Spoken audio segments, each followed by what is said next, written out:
Bíblia falada e comentada. Ora, tudo isto aconteceu para que se cumprisse o que foi dito pelo profeta, que diz: Dizei à filha de Sião, eis que o teu rei aí te vem manso, e assentado sobre uma jumenta, e sobre um jumentinho, filho de animal de carga.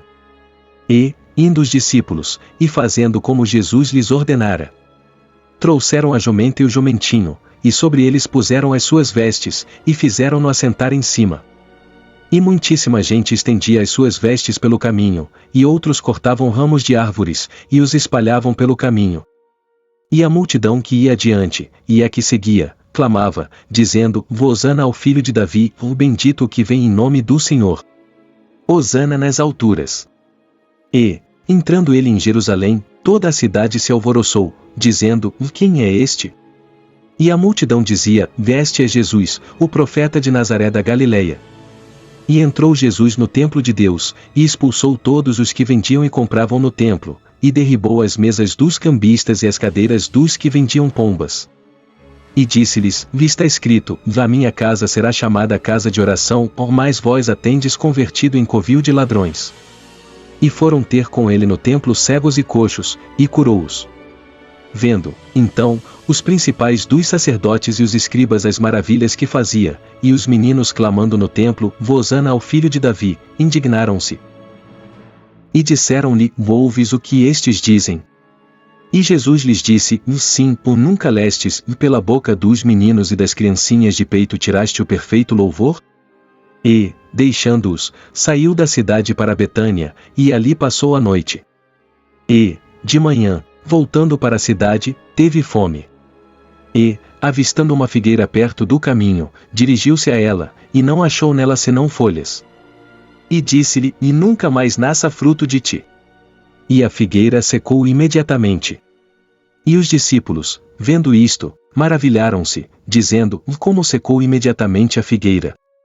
Jesus, porém, respondendo, disse-lhes: Em verdade vos digo que, se tiverdes fé e não duvidardes, não só fareis o que foi feito à figueira, mas até se a este monte disserdes: Ergue-te, e precipita-te no mar, assim será feito. E, tudo o que pedirdes em oração, crendo, o recebereis.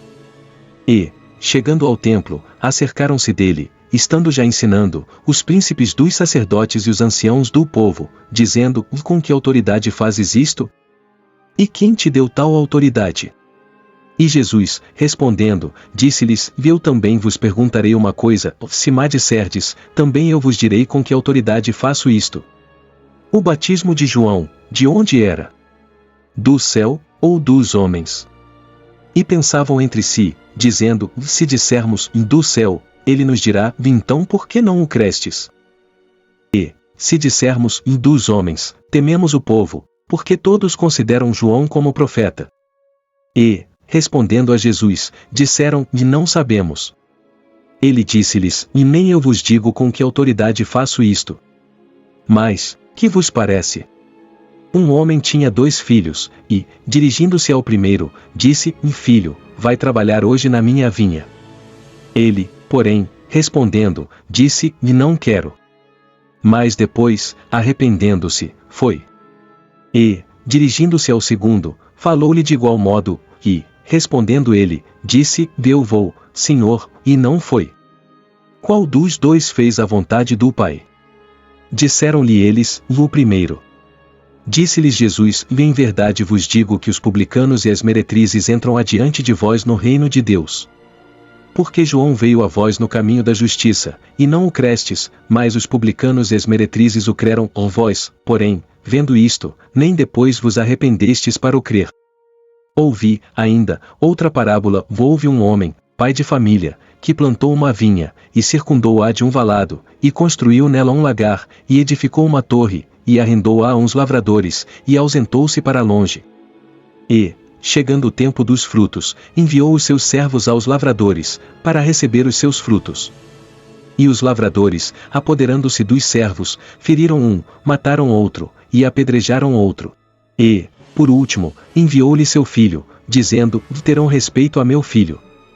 Mas os lavradores, vendo o filho, disseram entre si: Este é o herdeiro, vinde, matemo-no, e apoderemo-nos da sua herança.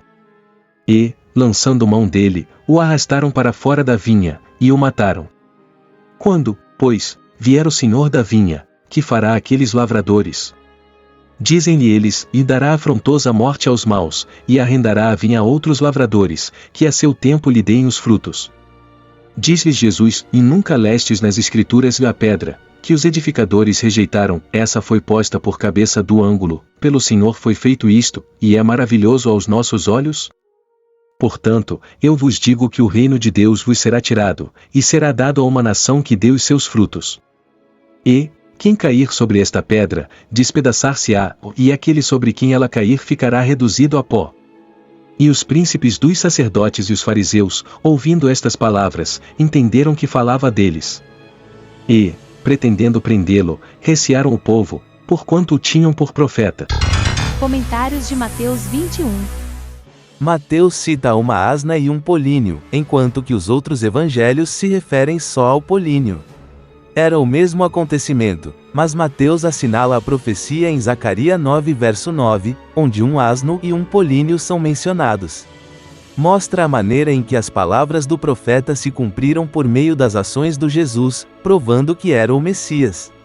A chegada do Jesus a Jerusalém no polínio destaca sua realeza messiânica, como também sua humildade. Este é um dos poucos lugares nos evangelhos onde a glória do Jesus é reconhecida na terra. Jesus audazmente declara ser rei e a multidão com júbilo o aclama. Mas essa mesma gente cederia à pressão política e o abandonaria pouco depois. Este acontecimento se celebra no Domingo do Ramos. Este dia nos deve recordar que devemos nos guardar de aclamar a Cristo em forma superficial. Esta foi a segunda vez que Jesus limpou o templo, veja-se João 2 versos 13 a 25. Mercados e cambistas tinham seus postos no átrio dos gentis no templo, e o enchiam de mercadoria em lugar de deixá-lo para quão gentis foram adorar a Deus. Os mercados vendiam animais para o sacrifício a preços elevados, aproveitando-se dos que tinham chegado desde muito longe. Os cambistas trocavam a moeda corrente pela do templo, única moeda que os mercados aceitavam. Com frequência enganavam a quão estrangeiros não sabiam o tipo de câmbio. Não só os mercados e cambistas eram desonestos, mas sim abusavam dos que tinham ido adorar a Deus. Seu comércio na casa de Deus irritava aos que tentavam adorar. Isto, naturalmente, irou ao Jesus. Qualquer prática que interfira com a adoração a Deus devesse proibir-se. Por que Jesus amaldiçoou a figueira? Não foi um ato apressado motivado pela ira, a não ser uma parábola encenada. Jesus estava expressando sua irritação contra uma religião sem substância. Assim como a figueira tinha bom aspecto de longe, mas ao examinar-a de perto não tinha frutos, o templo impressionava à primeira vista, mas seus sacrifícios e outras atividades eram vazios porque não se oferecia adoração sincera a Deus, veja-se 21,43. Se você só aparenta ter fé sem acompanhar a de obras, parece-se com a figueira que se secou e morreu porque não deu frutos. A fé genuína inclui a dar frutos para o reino de Deus. Se desejar mais informação sobre a figueira, veja a nota em Marcos 11 versos 13 a 26. Há muitos inquietam as afirmações do Jesus de que se tivermos fé e não duvidamos podemos mover montanhas. Jesus, é óbvio, não estava sugerindo a seus seguidores que usassem a oração como magia para mover montanhas a seu desejo. Mas bem estava assinalando com firmeza a falta de fé dos discípulos e nossa. Que classe de montanhas enfrenta você? O mencionou a Deus? Quão firme é sua fé? Isto não garante que podemos conseguir tudo o que queiramos simplesmente por pedir-lhe ao Jesus. Deus não atua como fiador de pedidos que poderiam nos ferir ou que violariam sua própria natureza ou vontade. A declaração do Jesus não é um cheque em branco. Nossa oração deve centrar-se na obra do reino de Deus. Se acreditarem, nossas petições estarão sujeitas à vontade de Deus, e o se sentirá gostoso das responder. No mundo do Jesus, assim como no nosso, a gente procurava o sinal exterior de autoridade, educação, título, posição, conexões. Mas a autoridade do Jesus provinha de sua essência, pelo que era, e não de nenhum adorno exterior ou superficial. Como seguidores de Cristo, Deus nos deu autoridade. Podemos falar e atuar confidencialmente em seu nome porque temos sua autorização. Os fariseus queriam saber de onde tinha Jesus autoridade. Se dizia que de Deus, acusavam-no de blasfêmia. Se dizia que atuava em sua própria autoridade, a multidão se convenceria de que os fariseus tinham uma autoridade superior. Mas Jesus lhes respondeu com uma pergunta que parecia não ter nada que ver com o assunto, mas que punha de manifesto seus verdadeiros motivos. Eles em realidade não queriam uma resposta a não ser apanhá-lo. Jesus demonstrou que os fariseus usavam a verdade só se esta apoiava seus pontos de vista e causas. Se desejar mais informação sobre o João o Batista, veja-se Mateus 3 e o perfil no João 1. O filho que disse que obedeceria e não o fez representa ao Israel nos dias do Jesus. Diziam que queriam fazer a vontade de Deus, mas com frequência desobedeciam. É perigoso fingir obedecer a Deus quando nossos corações estão longe porque Deus conhece as intenções de nossos corações. Nossas palavras devem estar respaldadas por nossas ações. Os personagens principais nesta parábola são: 1. O dono, Deus; 2. A vinha, Israel; 3. Os lavradores, os líderes religiosos judeus; 4. Os agentes, os profetas e sacerdotes que permaneceram fiéis a Deus e pregaram ao Israel; 5. O Filho, Jesus; 6. Os outros lavradores, os gentis. Jesus estava pondo ao descoberto o complô assassino dos líderes. Em seu desejo de nos alcançar com seu amor, Deus enviou a seu Filho. Sua vida perfeita, suas palavras de verdade e seu sacrifício de amor foram para nos motivar a que o escutemos e sigamos como Senhor. Se rechaçarmos sua graça, rechaçamos a Deus. Jesus se refere a si mesmo como a pedra rechaçada pelos edificadores. Apesar de ter sido rechaçado por muitas pessoas, seria a cabeça do ângulo de seu novo edifício, a igreja. Vejam-se Atos 4 verso 11 e 1 Pedro 2 verso 7.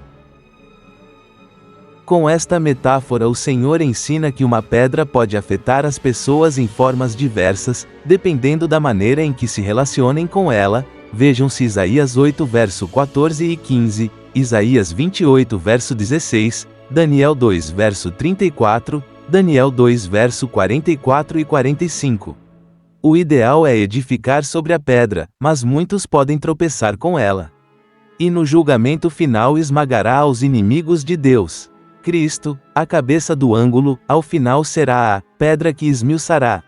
O oferece agora misericórdia e perdão, mas diz que depois oferecerá. Não esperemos para decidir.